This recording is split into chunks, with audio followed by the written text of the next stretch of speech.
بسم اللہ الرحمن الرحیم۔ السلام علیکم، welcome to another episode of Universe Speak. تو چلیے آج کی کہانی کی طرف چلتے ہیں۔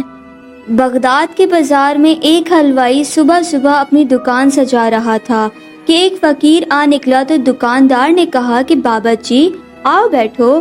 فقیر بیٹھ گیا تو حلوائی نے گرم گرم دودھ فقیر کو پیش کیا۔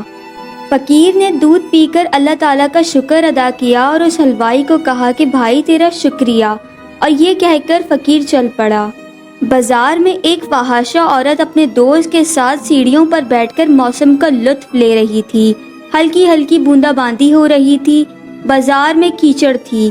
فقیر اپنی موج میں بازار سے گزر رہا تھا کہ فقیر کے چلنے سے ایک چھینٹا اڑا اور فحاشہ عورت کے لباس پر گر گیا۔ جب یہ منظر فحاشہ عورت کے دوست نے دیکھا تو اسے بہت غصہ آیا۔ وہ اٹھا اور فقیر کے منہ پر تھپڑ مارا اور کہا کہ فقیر بنے پھرتے ہو، چلنے پھرنے کی تمیز نہیں ہے۔ فقیر نے ہنس کر آسمان کی طرف دیکھا اور کہا، مالک تو بھی بڑا بے نیاز ہے، کہیں سے دودھ پلواتا ہے اور کہیں سے تھپڑ مرواتا ہے۔ یہ کہہ کر فقیر آگے چل پڑا۔ فحاشہ عورت چھت پر چل رہی تھی تو اس کا پاؤں پھسلا اور زمین پر سر کے بل وہ گر گئی۔ اس کو اتنی شدید چوٹ لگتی ہے کہ وہ موقع پر ہی فوت ہو جاتی ہے۔ شور مچ گیا کہ فقیر نے آسمان کی طرف منہ کر کے بددعا دی تھی، جس کی وجہ سے یہ قیمتی جان چلی گئی۔ فقیر ابھی بازار کے دوسرے کونے تک نہیں پہنچ پائے تھے کہ لوگوں نے فقیر کو پکڑ لیا اور کہا کہ بڑے فقیر بنے پھرتے ہو، حوصلہ بھی نہیں رکھتے ہو۔ فقیر نے کہا کہ کیا ہوا ہے میاں؟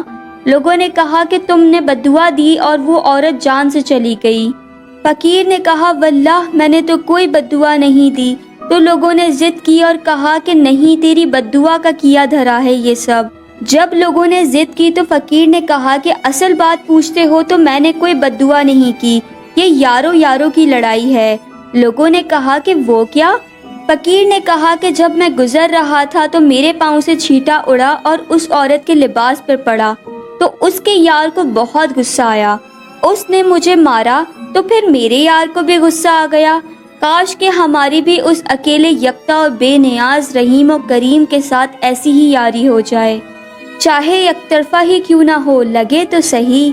تو کیسی لگی آپ کو آج کی میری یہ کہانی؟ کامنٹ سیکشن میں اپنی رائے کا اظہار ضرور کیجیے گا، اور آپ پر یا آپ کی کسی بھی عزیز پر کوئی بھی حقیقت پر مبنی انٹرسٹنگ واقعہ پیش آیا ہو تو ڈسکرپشن میں دیے گئے ای میل پر رابطہ کر کے مجھ سے اپنا واقعہ ضرور شیئر کریں، تاکہ میں آپ لوگوں کے لیے ایسی ہی انٹرسٹنگ ویڈیوز لا سکوں۔ تو پھر ملاقات ہوتی ہے ایک نئی ویڈیو میں، تب تک اپنا اور اپنے گھر والوں کا بہت سارا خیال رکھیے گا۔ فی امان اللہ، اللہ حافظ۔